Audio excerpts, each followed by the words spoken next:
বাংলা সিনেমার অন্যতম একজন নায়ক, যিনাকে বলা হয় বাংলা সিনেমার বস জিৎ। তিনি আজকে অনন্য সম্মান পেলেন।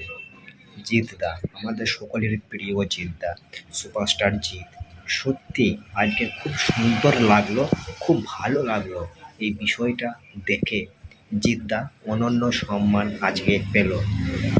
সত্যি জিৎদা আলাদাই একজন নায়ক। সেই সাথী, সেই সঙ্গী, তারপরে সুপারস্টার জিৎ। সত্যি খুবই ভালো নায়ক, আর সমস্ত মুভি ওনার সুপারহিট মুভি। সত্যি ভালো ভালো মুভি উনি উপহার দিয়েছেন আমাদেরকে। ওনার মতো হিরো হয়তো বাংলা জগতে খুব কমই আছে। বাংলা ফিল্ম ইন্ডাস্ট্রিজের বস জিৎদা আজকে অনন্য সম্মান পেয়ে গেল। সত্যি খুবই ভালো লাগলো।